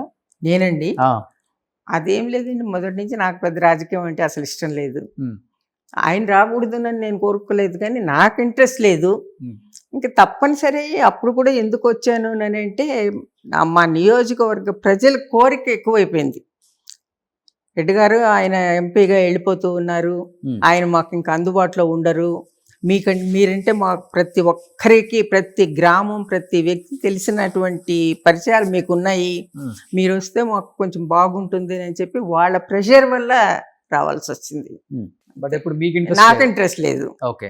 సో ఫస్ట్ టైం గెలవగానే ఫీలింగ్ ఏంటి? ఇప్పుడు దాకా ఆయన చూసాం, ఇప్పుడు మనం కూడా చూడాల్సి వస్తుంది. అంటే అప్పుడు చీఫ్ మినిస్టర్గా జనార్దన్ రెడ్డి గారు ఉన్న వెనక నియోజకవర్గం మాత్రం చూసింది నేనేనండి అప్పుడు మాత్రం. ఓకే. అందువల్ల నాకు అందరితో పరిచయాలు కానీ, సమస్యలు కానీ అన్నీ కూడా బాగా తెలుసు. ఆ సమస్య పరిష్కారానికి తీసుకొచ్చి సమస్యను వీళ్ళ ముందు పెట్టేదాన్ని నేను. తిరిగిందంతా నేనే, తిరిగింది నేనే, ప్రజల్ని కలిసింది నేనే, సమస్యల్ని తీసుకొచ్చి ముందు పెట్టి వాటికి పరిష్కారం కనుక్కున్నది నేనే చేశాను. అందువల్ల నాకు వాళ్ళు కోరుకుంటున్నారు రావాలి తప్పకుండా అన్నప్పుడు ఏంటంటే నాకు అంత కష్టము అనిపించలేదు, నెగిటివ్ థింకింగ్ రాలేదు. సరే మనం కూడా యాక్టివ్ పాలిటిక్స్లోకి వస్తే ఇంకొంచెం సర్వీస్ చేసేదానికి అవకాశం ఉంటుందేమో, ఈయన లేరు కదా జనార్దన్ రెడ్డి గారు, ఇక్కడ లేరు కదా అందుబాటులో అనే ఆలోచనతో వచ్చాను. కానీ అప్పుడే డిసిషన్స్ స్మార్ట్ సిటీ చేయాలి వెంకటగిరిని, ఇలాంటి ఆలోచనలు ఎక్కువ ఉన్నాయంట మీకు? యూనివర్సిటీ చేయాలనే ఆలోచన ఉంది, అన్నీ ఉన్నాయండి. ఎందుకంటే ఇన్స్టిట్యూషన్స్ని బాగా పెంచడం అనేది, తర్వాత ఈ residential schools, Kasturba schools, Gandhi ఈ సెంటర్స్. ఇవన్నీ మీరు తీసుకొచ్చినవే. ఓకే, ఎడ్యుకేషన్ మినిస్టర్గా ఉన్నారు కాబట్టి. చాలా జిల్లా హెడ్ క్వార్టర్స్లో డిఈఓ ఆఫీసులు కన్స్ట్రక్షన్ కానివ్వండి, ఇవన్నీ మేము ఆలోచించి చేసినవి. ఎందుకంటే అది తప్పనిసరిగా ఉండాల్సినటువంటి నెసెసిటీ అది. అవును. అటువంటి బాడుగిళ్ళల్లో ఉండడము, ఏదో పిల్లల్ని మార్చినట్టు మార్చుకుంటా పోతూ అటువంటి పరిస్థితులు ఉండేటప్పుడు నెల్లూరులోనే నేను ఒక డిఓ ఆఫీస్ని విజిట్ చేస్తే కూర్చునేదానికి కుర్చీ కూడా లేకుండా దాని మీద ఒక ఒక చిన్న దిండు వేసుకొని మధ్యలో అంతా చిరిగిపోయి ఉంటే అటువంటి స్టేజ్లో ఉండింది ఆఫీస్. అందువల్ల ముందు నెల్లూరుకి డిఓ ఆఫీస్ ఇవ్వాలనే ఆలోచనతో రాజశేఖర రెడ్డి గారి ద్వారానే నేను ఇనాగ్రేట్ చేయించాను బిల్డింగ్ కట్టి. ఓకే. అలాగే మ్యూజియం కూడా నెల్లూరులో నేనే ఇనాగ్రేట్ చేయించాను, ఆయన చేసిన ఇనాగ్రేట్ చేయించాను. ఓకే. అట్లా గుంటూరు కానివ్వండి, విజయవాడ కానివ్వండి, హైదరాబాద్ కానివ్వండి, ఇవన్నీ కూడా అవసరం ఉంది, ఇక్కడ డిఓ ఆఫీస్ సొంత బిల్డింగ్ అనేది ఉండాలి అనేది కూడా ఇనిషియేట్ తీసుకుంది. అంటే మీకు ఇంత ఎక్స్పీరియన్స్ రావడానికి వన్ ఆఫ్ ద రీజన్ కూడా మీ వారు బాగా బిజీగా ఉండేసరికి నేను ఏం కావాలి అవును అనే దాని మీద మీరు ఎక్కువ అవును తిరిగారు, చూశారు కాబట్టి జనానికి ఏం నీడో మీకు తెలిసింది. సో మీరు రాజకీయాల్లోకి వచ్చిన తర్వాత ఈజీ అయిపోయింది ఇంప్లిమెంటేషన్ కూడా, మీకు గ్రేట్ అది. కానీ ఇప్పటికీ ఆడవాళ్ళు మీ ఇళ్లలో మీ ఫోటో పెట్టుకోవచ్చు. పాప ఆ రోజుల్లో ఆడవాళ్ళు అంటే చేస్తే పాచి పని చేసుకోవాలి, లేకపోతే పొలం పనులు చేసుకోవాలి, లేకపోతే ఎవరింట్లో అన్న గుమ్మస్తగా ఇంటికి ప్రతి ఊర్లో వెళ్ళి ప్రతి విలేజ్ లో రచ్చబండలు ఉంటాయి కదండి, లేదంటే ఒక చెట్టు దానికి ఒక ఇది ఉంటుంది, దాని కింద నీడ ఉంటుంది, అక్కడ 10 మంది మహిళల్ని పిలుచుకొని వాళ్ళకి ఒక చదువులాగా చెప్పేదాన్ని. ఏంటంటే ఈరోజు ఉదయం లేస్తే కూర కొనాలంటే అయ్యా ₹1 ఇవ్వయ్యా, ఆకుకూర కొనుక్కోవాలా లేదు కూర చేయాలా అని అడుగుతాం మనము. అంత స్వతంత్రం కూడా లేదు మనకి, ₹1 కూడా సంపాదించే స్వతంత్రం లేదు. మీరు ఏదో ఒక విధంగా మీరు పోపుల్లో మిగిలిస్తారా, కూరలో మిగిలిస్తారా, ఇంకో మరొక పండ్లో మిగిలిస్తారా, రోజుకు ₹1 లెక్కన మీరు కలెక్ట్ చేయండి. 10 మంది ఒక గ్రూప్గా ఏర్పడండి. 10 మందిలో ఒకరిని లీడర్ చేసుకోండి. 10 మంది పేర్లు రాయండి.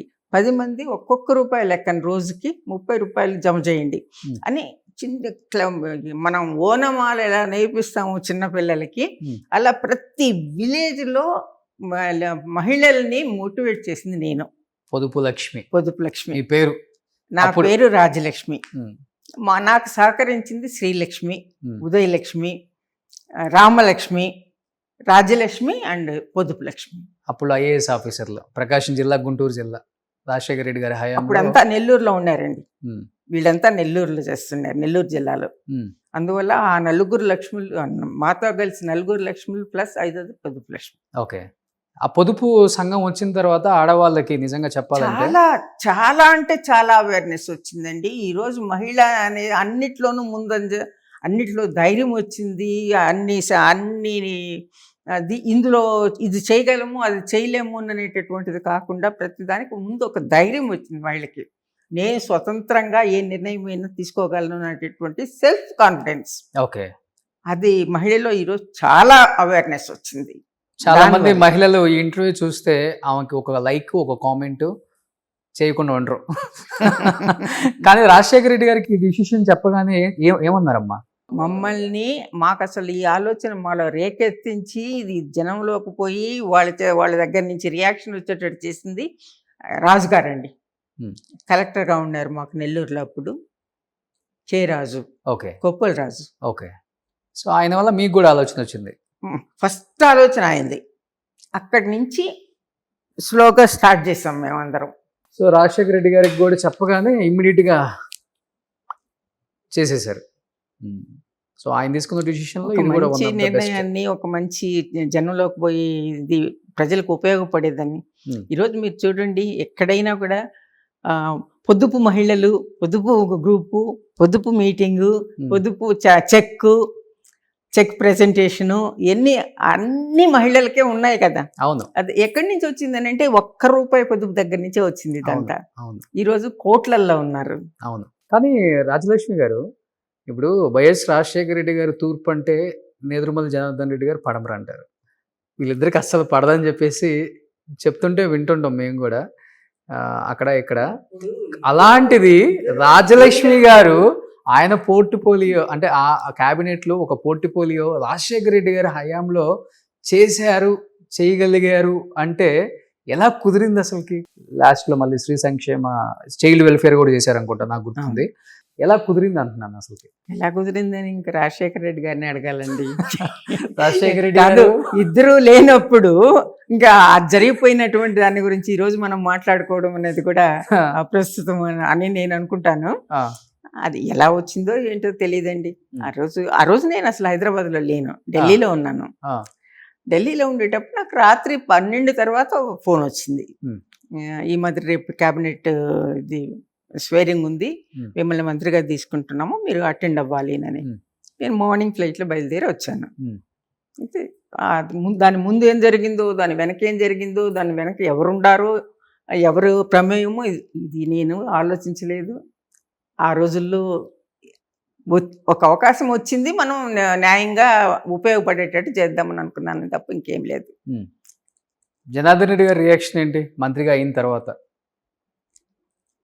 చాలా కామ్గా ఉండేవాళ్ళు అండి. ఆయన బయటపడేవాళ్ళు కాదు, కోఆపరేట్ చేసేవాళ్ళు నాకు బాగా. ఏదైనా అవసరమైతే అంటే సలహా మాత్రమే లేండి, ఇంకేం కాదు. ఇంటర్ఫియర్ అవ్వడము అటువంటి ఇప్పుడు లేదు. లేదు అంటే ఆయన ముఖ్యమంత్రిగా ఉన్నా నేను ఇంటర్ఫియర్ కాలేదు, నేను మంత్రిగా ఉన్నా ఆయన ఇంటర్ఫియర్ కాలేదు. ఎవరు చేయాలనుకుంటే ఎవరి ఆలోచన ప్రకారం వాళ్ళని చేసామే కానీ ఒకరికొకరు వెనక్కి లాగడం, ముందుకు తోయడము అదేం లేదు. కానీ అంత ఎంకరేజ్ చేసిన రాజశేఖర రెడ్డి గారు 2009 ఎలక్షన్స్లో నేదురుమల్లి రాజలక్ష్మి గారు ఓడిపోవడంలో క్రియాశీలక పాత్ర పోషించారనే మాట వాస్తవమా? ఈరోజు ఆన్సర్ చేయాలి. నేను నమ్మనండి దాన్ని, నేను నమ్మను. మాకు ఒక ఆనవాయితీ ఉంది వెంకటగిరిలో. 2 సార్లు గెలిచిన తర్వాత 3వసారి తప్పనిసరిగా ఎటువంటి వ్యక్తినైనా అక్కడ ఓడిస్తారు. ఎంత మంచి పనులు చేసినా. ఈవెన్ జనార్దన్ రెడ్డి గారు ముఖ్యమంత్రిగా దిగిన తర్వాత కంటెస్ట్ చేస్తే ఓడిపోయారు కదండి. అవును. మరి ముఖ్యమంత్రిగా ఆయన ఎన్ని ఆలోచనలు చేశారు, ఎంత పనులు చేసినారు, ఎంత డెవలప్మెంట్ జరిగింది వెంకటగిరిలో, వెంకటగిరి రూపురేఖలు ఎలా మారినాయి, అది అందరికీ తెలుసు. అందరూ చెప్తారు. ఈ రోజు ఇప్పుడు విలేజ్కి పోయినా కూడా, అమ్మా ఈ రోడ్ నువ్వు వేసావు, ఈ నీళ్లు నువ్వు ఇచ్చావు, ఈ ఇల్లు నువ్వు ఇచ్చావు, ఈ లైట్ నువ్వు ఇస్తే వెలుగుతుంది, ప్రతిదీ వాళ్లే చెప్తారు. మనకంటే ముందు వాళ్లే చెప్తారు. ప్రతిదీ చేసామనేది తెలుసు, చేయగలము అనేది తెలుసు, ఎక్కడెక్కడ ఏ మార్పు తెచ్చినాము, ఎన్ని బిల్డింగ్లు ఇచ్చినాము అనేది తెలుసు, ఎంత హౌసింగ్ కాలనీలు ఇచ్చాము. ఈరోజు ఫ్యూచర్ని దృష్టిలో పెట్టుకొని 2035 వరకు వచ్చే పాపులేషన్ని లెక్కలో పెట్టుకొని మంచినీటి సమస్య తీర్చాను నేను వెంకటగిరిలో. విపరీతమైన మంచినీటి సమస్య ఉండేది. సమ్మర్ వచ్చింది అంటే ఎన్ని ట్యాంకర్లు పెట్టినా కూడా సరిపోయేటి కాదు. అటువంటిది ఎప్పటికీ కూడా నీళ్ల సమస్య అనేది ఉండకూడదు అనేటటువంటి ఆలోచనతో సమ్మర్ స్టోరేజ్ ట్యాంక్ అనేది నేను ప్రయత్నం చేసి ఇస్తే, నేను విలేజర్స్తో కూడా కొంత విభేదించారు నాతో. ఏంటంటే మా పొలాలు పోతున్నాయి, మా పొలం మునిగిపోతుంది, మా విలేజ్లో మాకు ఇది లేకుండా పోతుంది అని చెప్పి నాతో శత్రుత్వం కూడా నేర్పినారు కొంతకాలం. అటువంటి వాళ్ళు ఈరోజు మనం వెంకటగిరి ఒక ఎలక్షన్కే పోండి, మామూలుగా మాట్లాడండి, ఏది మాట్లాడినా కూడా ఆ రాజలక్ష్మి పుణ్యం అమ్మ ఈరోజు నీళ్లు తాగుతా ఉన్నాం అందరూ. ఒక్క దిగులు లేకుండా ఇంట్లో కూర్చొని కుళాయి తిప్పితే నీళ్ళు వచ్చేస్తా ఉన్నాయమ్మ. ఈ మాట నేను విన్నాను గత ఎలక్షన్లో. మరి వెంకటగిరి టౌన్ అంతా అదే మాట చెప్పారు. ప్రతి ఇంటికి అమ్మా దండం పెడుతున్నావమ్మా, నీకు నీళ్ల సమస్య అనేది లేకుండా చేసావునని వాళ్ళ నోటిగుండా వాళ్ళే చెప్పారు. నాకై నేను దాన్ని ప్రస్తావించలేదు. విలేజ్లకు పోతే ఈ రోడ్డు నువ్వు వేసిందేనమ్మా, ఈ బిల్డింగ్ నువ్వు ఇచ్చావమ్మా, అది లైట్ నువ్వు ఇచ్చావమ్మా, ప్రతిదీ వాళ్ళే నాకు ఎదురు వచ్చి చెప్పారు. మరి నువ్వు ఓటేదండి? అది జనం మనస్తత్వం ఎలా ఉంటుందో, చేసిన పనిని గుర్తు పెట్టుకొని ఉన్నారు, మళ్ళీ మర్చిపోలేదు. గుర్తు పెట్టుకున్నారు కానీ ఓటు మాత్రం వేయలేదు. అదే జనార్దన్ రెడ్డి ఫ్యామిలీ, అదే రాజలక్ష్మి పోయింది, మరి పంపించేశారు. అలాగే జనార్దన్ రెడ్డి కూడా సీఎంగా చేసి అన్ని మంచి పనులు, అంత డెవలప్మెంట్, అంత ఆలోచించి నియోజకవర్గాన్ని చేస్తే ఆయన సీఎంగా తర్వాత కంటెస్ట్ చేస్తే ఓడిచ్చారు. నేను మంత్రిగా చేసిన తర్వాత కంటెస్ట్ చేస్తే ఓడిచ్చారు. మొన్న మా అబ్బాయిని ఓడించారు. అలా అయినా మీకు వెంకటగిరే కావాలి కావాలి. కావాలి. అది వెంకటగిరిని మేము దత్తత తీసుకున్న లెక్కలో ఉంటుందండి మా ఆలోచన. ఏ మంచి పనిని ఏ కొంచెం ఇదైనా కూడా ఒక ఫండ్ తీసుకొచ్చి ఇవ్వగలం, ఇక్కడ ఏం పెట్టగలం, ఏం చేయాలా, ఏ మార్పు చేస్తే బాగుంటుంది. ఈరోజు ఒక బెటాలియన్ వచ్చిందన్నా, ఒక నిమ్మ పరిశోధనా కేంద్రం వచ్చిందన్నా, ఒక సమ్మర్ స్టోరేజ్ ట్యాంక్ వచ్చిందన్నా, ఒక కాలేజీ కాంప్లెక్స్ వచ్చిందన్నా, అంతా మా ఆలోచనే, మేము చేసిన పని. ఓకే. కానీ ఇప్పటికీ మనం రూరల్ ఏరియా వెళ్తే ఎక్కువ ఒక 10 ఇళ్ళకి వెళ్తే ఒక 7-6 ఇళ్ళల్లో రాజశేఖర రెడ్డి గారి ఫోటో అయితే తప్పనిసరిగా ఉంటుంది. అంతగా ప్రజల మనసుని దోచుకున్న ముఖ్యమంత్రి అంటే 5 సంవత్సరాలు చెప్పాలంటే 5 సంవత్సరాలు లెక్కేసుకోవచ్చు, మిగతా లెక్కేసుకోకూడదు మనం కూడా. 5 సంవత్సరాలలో కొన్ని కోట్ల మంది ప్రజలు ఆయన్ని దేవుళ్ళ కొలిచారు. అంటే వీళ్ళకే 5 సంవత్సరాలలో ఎక్కడో ఉండే వ్యక్తి ఒక చదువు మీదో, ఒక విద్య మీదో, వైద్యం మీదో ఇన్ని డిసిషన్స్ తీసుకొని దేవుడైన వ్యక్తి దగ్గరగా చూశారు ఆయన. మీరు ఎలా ఉంటారు వ్యక్తిగతంగా రాజశేఖర రెడ్డి గారు అంటే ఏం చెప్తారు మీరు? ఒక బాధ్యత తెలిసి ప్రజల్లో నుంచే వచ్చారండి ఆయన కూడా. ప్రజల సమస్యల్లో నుంచే వచ్చారు. ఆ సమస్య తెలుసుకున్న వ్యక్తిగా, ఒక పరిణితి కలిగినటువంటి వ్యక్తిగా ఆయన తీసుకున్నటువంటి ఆలోచన కానీ, తీసుకున్న నిర్ణయాలు కానీ అది అందరూ ఆమోదించదగింది. అది ఎవరైనా కూడా, ప్రతిపక్షమైనా కూడా రాజశేఖర రెడ్డి గారు మంచి నిర్ణయం తీసుకున్నారు, మంచి పని చేసినారు అని చెప్పాల్సిందే. అది మాత్రం నేను కూడా, అటువంటి నాయకుడు లేడు అని నేను కూడా చెప్తాను. వ్యక్తిగతంగా ఏదైనా డిసిషన్స్ మనం తీసుకుని ఆయన దగ్గరికి తీసుకెళ్ళినప్పుడు టైం తీసుకునే వల్ల, లేకపోతే లేదండి, డిస్కస్ చేస్తారు, మంచిది స్వీకరిస్తారు, లేదంటే ఆఫీసర్తో మాట్లాడతాము అని అంటారు, లేదు ఇంకొక రోజు మళ్ళీ మీటింగ్ పెడదామమ్మా అని అంటారు. బాగా కలిసి ఆలోచన చేసి, అంటే నెగ్లెక్ట్ చేసేవాళ్ళు కాదు, ఇంపార్టెన్స్ అనేది మాత్రం ఇచ్చేవాళ్ళు. చిన్న లీడర్స్ని కూడా నెగ్లెక్ట్ చేయటం ఉండదు, టైం ఇచ్చేవాళ్ళు, మాట్లాడేదానికి బాగా కలిసేదాని అవకాశం ఎప్పుడూ ఉండేది. మనం ఏది చెప్పాలన్నా చెప్పగలిగే వాళ్ళము, నో భయం లేదండి. ఏదన్నా ఉంటే డైరెక్ట్గా మాట్లాడొచ్చే యాక్సెస్ ఉంటుంది ఎవరికైనా కానీ, ఎవరికైనా అందుబాటులో ఉండే వ్యక్తిలాగా ఉండేవాళ్ళు. ఓకే. సో అప్పుడున్న చాలా తక్కువ మందే కాబట్టి రాజశేఖర రెడ్డి గారిని మీరు అందరూ అన్నలాగే భావిస్తారు కాబట్టి, ముద్దులు చెల్లెమ్మ అంటే ఎవరని చెప్తారు? ముద్దులు చెల్లెమ్మ ఎప్పుడు ఆమె కదండి, చేవెళ్ళ చెల్లెమ్మ. ఓకే. ఏంటి అంత స్పెషల్ సబితా ఇంద్రారెడ్డి గారు అంటే? ఏం లేదండి, నాకు అనిపిస్తుంది అందుబాటులో ఉన్నారు, దగ్గరలో ఉన్నారు. వరంగల్ ఎయిర్పోర్ట్ వస్తుంది, దానికి ల్యాండ్ ఇది కావాలి, పనులు ఉంటాయి, ఆ విధంగా దగ్గర అయినారని అనుకుంటున్నాను. కానీ మమ్మల్ని అందరినీ చెల్లెళ్ళగానే చూశారు. ఆ అభిమానం మాకందరికీ సమానంగా పంచారు. ఓకే. సో ఇప్పుడు మీ చేవెళ్ళ చెల్లెమ్మ ఇప్పుడు యాక్టివ్గా పాలిటిక్స్లో ఉన్నారు. సో చెప్పాలంటే యాక్టివ్గా ఉంది పాలిటిక్స్లో ఆమె ఒక్కతే మీ టైంలో ఉన్నామా? మీరందరూ కొంచెం పక్కకు వచ్చేసి. సురేఖ కూడా మాతోనే కదండి, కొండా సురేఖ. కానీ మీ జూనియర్ అని చెప్పుకోవచ్చు ఆమె. లేదు, ఒకేసారి వచ్చాము అందరూ. కానీ చాలా ఏజ్ గ్యాప్ ఉంటుంది కదా మీకు? ఏజ్ గ్యాప్ ఉంది, ఆమె అర్లీగా వచ్చింది, మేమంతా వయసు అయిపోయిన తర్వాత వచ్చాం. ఓకే. సో ఆమె ఇప్పుడు దేవాదాయ శాఖ మంత్రి. సో సునీత లక్ష్మారెడ్డి కానీ, కొండా సురేఖ కానీ అంతా ఫస్ట్ టైం.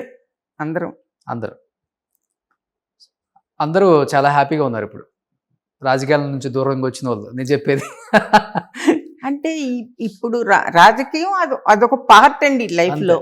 ఆ పార్ట్ సక్సెస్ఫుల్గా చేసినామా, ఫెయిల్యూర్ అయినామా అనేది అది ప్రజలే చెప్పాలి. మా వరకు ఏంటంటే మాకు ఒక ఆత్మవిశ్వాసం ఉంది. నేను నా టైంలో నేను చేయగలిగింది చేశాను. 10 మందికి గుర్తుండేలాగా, 10 మందికి ఉపయోగపడేలాగా 4 పనులు చేయగలిగాను అనే ఆత్మ సంతృప్తి ఉంది. దాంతో ఈరోజు మేము వెనక్కి వచ్చినా కూడా మాకేమి దాని గురించి ఆలోచన లేదు. మళ్ళీ ఇంకా నేను కంటిన్యూ కాలేదే, లేదు ఉంటే బాగుండేది అనే ఆలోచన లేదు. ఈరోజు కుటుంబానికి ఇస్తున్నాం మేము టైం అంతా. కుటుంబంలో ఇప్పుడు పిల్లలు పెద్దోళ్ళు అయినారు, ఆ పిల్లలు వచ్చినారు, వాళ్ళకంతా కూడా ఈరోజు ఫ్యామిలీ లైఫ్ అనేది నేను ఇవ్వగలుగుతున్నాను. నాకు ఇంట్రెస్ట్ ఎక్కువ అన్నిటి మీద. చెట్లు పెంచడము, కిచెన్ గార్డెన్లు ఇవన్నీ ఎలా పెంచుతానో, నాకు వంట అంటే కూడా చాలా ఇష్టం అండి. ప్రేమగా అందరికి వండి పెట్టడము, ఎదుటి వ్యక్తి సంతృప్తిగా తింటే చూడడం అనేది నాకు చాలా సంతోషం. సూపర్. ఇప్పుడు బాబు రాజకీయాల్లోకి వస్తా అన్నప్పుడు మీ ఫీలింగ్ ఏంటి? ఇప్పుడున్న రాజకీయాలు మీరు చూస్తూనే ఉన్నారు, ఎలా ఉన్నాయో. మేము అనుకునేది కొంత ముందు వచ్చుంటే బాగుండేదేమో అనే ఆలోచన మాత్రం ఉండిందండి, అంతకు మించి ఇంకేం లేదు. లేట్గా వచ్చారనేది. లేట్గా వచ్చాడు. ఇప్పుడు వైఎస్ఆర్సీపీలో ఉన్నారు, యాక్టివ్గానే ఉన్నారు. సో డిసిషన్ తీసుకునేటప్పుడు చెప్పారా, ఓకే వెళ్ళు, నో ప్రాబ్లం? ఆ డిస్కషన్ అనేది ఉంటుందండి ఫ్యామిలీ. కలిసారా మీరు జగన్ గారిని? జగన్ గారిని కలిసారా మీరు? ఆ మర్యాద ఉంటదమ్మా సీనియర్ నాయకులకి, చాలా మంది రకరకాలుగా బయట చెప్తూ ఉంటారు ఆయన గురించి. అంత ఇప్పుడు మనం కలిసేది ఎప్పుడో 1-2 సార్లు కలుస్తాము. చాలు, ఒక్కసారి. ఎంతో మందిని చూశారు కదా మీరు, ఆ మాటల్లో తెలిసిపోతుంది మీకు. కొంచెం ఉడుకు రక్తం కదండి. ఈ పరిణతి అంటే రావడమే రాజకీయాల్లోకి వచ్చి ముందు నుంచి డక్కా ముక్కీలు తిన్నారంటారే, అలాంటి పరిస్థితి కాదు కదా. ఓకే. అందువల్ల ఆ జనరేషన్కి అలా ఉంటారు.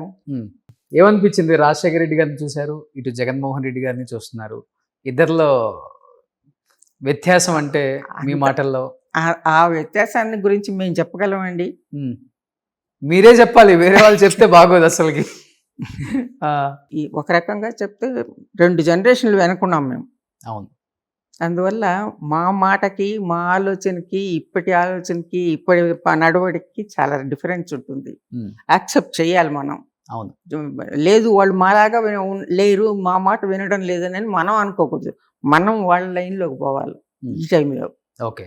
అందువల్ల ఏది మంచి, ఏది చెడు, ఏది చేస్తే బాగుంటుంది, మనమైతే ఎట్లా ఆలోచించాము, ఇప్పుడైతే ఎలా ఆలోచిస్తున్నారు అనేది చూసి మనమే ఒక డెసిషన్కి కాదు. ఇప్పుడు నెల్లూరు జిల్లాలో ఆనం కుటుంబం, లేదా నల్లపురెడ్డి కుటుంబం, ఇలాంటి వాళ్ళనే శాసించి మీరు రాజకీయాల్లో నెగ్గుకొచ్చి చీఫ్ మినిస్టర్ దాకా వచ్చిన నేదురుమల్లి జనార్దన్ రెడ్డి గారు భార్య, మంత్రిగా చేసిన రాజ్యలక్ష్మి గారు ఎంత చదివి ఉంటారు జీవితాన్ని?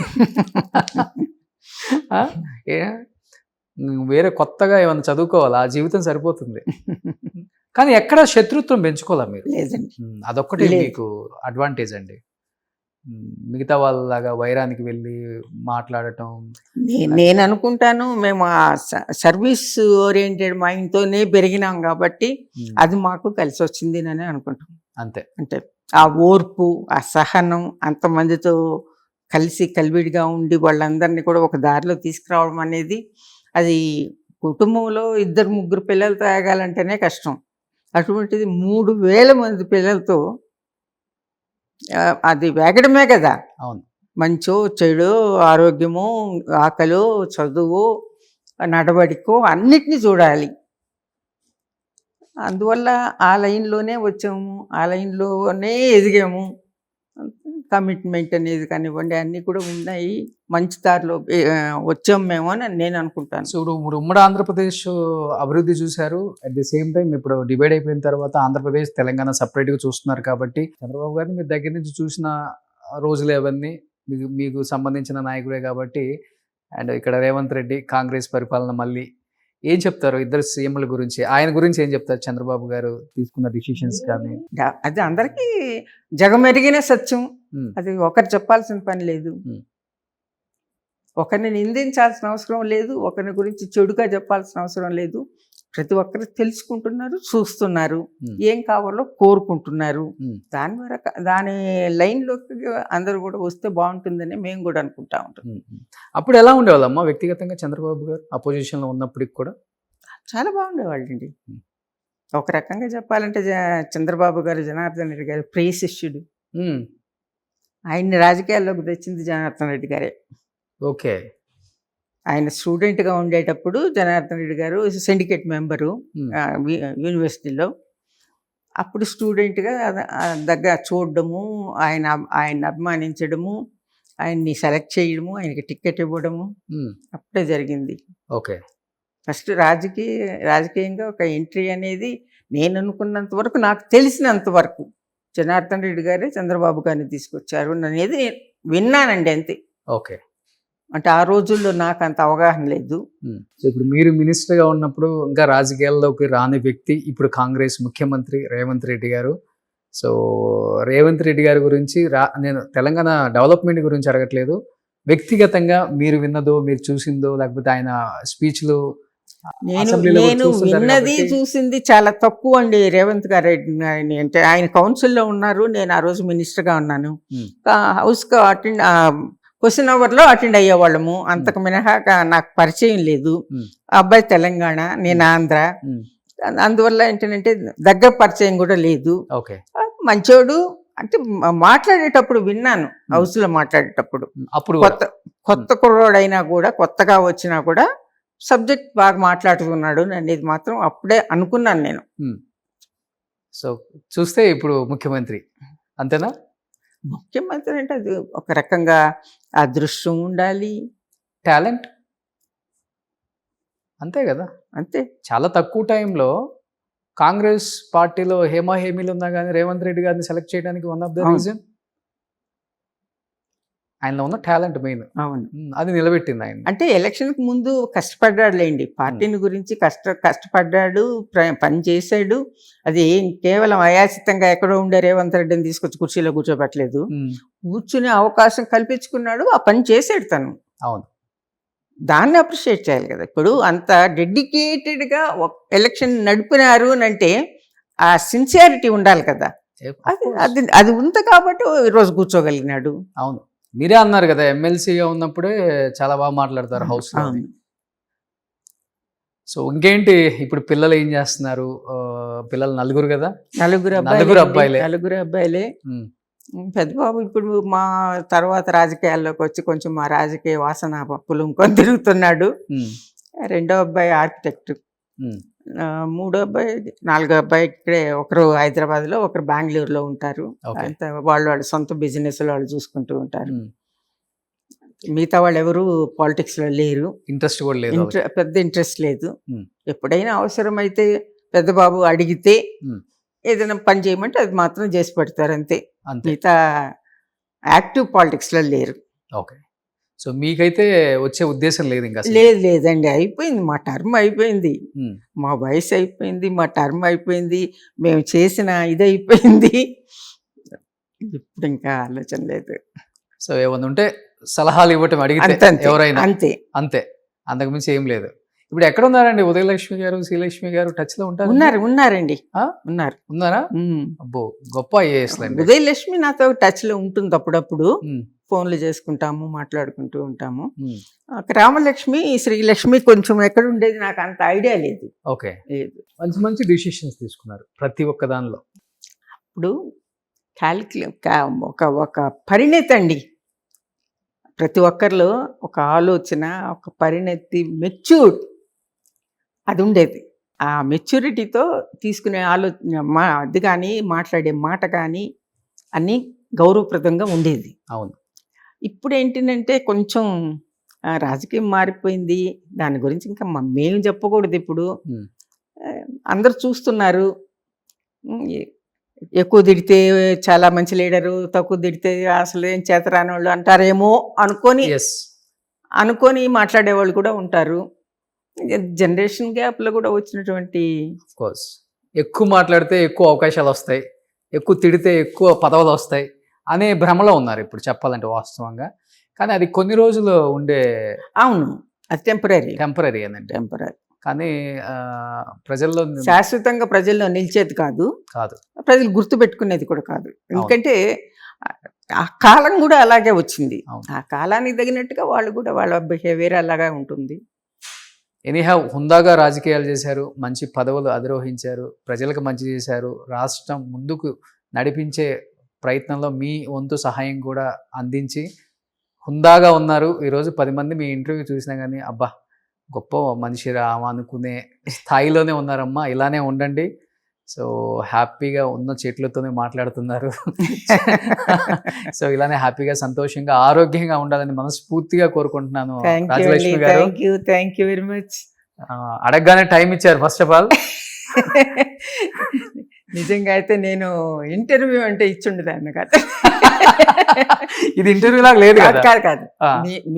మీరు ఫోన్ చేసి మాట్లాడిన తర్వాత ఏంటంటే మనల్ని గుర్తుపెట్టుకొని ఆ అభిమానాన్ని నిలుపుకొని పలకరిస్తున్నారు కదా, మనం కూడా కొంచెం టైం గడుపుదాము ఇద్దరం కలిసి అనే ఆలోచనతో చెప్పాను. కానీ ఇప్పుడు అదే చేసాం. సో థ్యాంక్ యూ అమ్మా, thank thank you you so very much much, అమ్మా. థ్యాంక్ యూ వెరీ మచ్ అండి. సుమన్ టీవీలో మీ పర్సనల్ అండ్ బిజినెస్ ప్రమోషన్స్ కోసం కింది నెంబర్కి కాంటాక్ట్ చేయండి.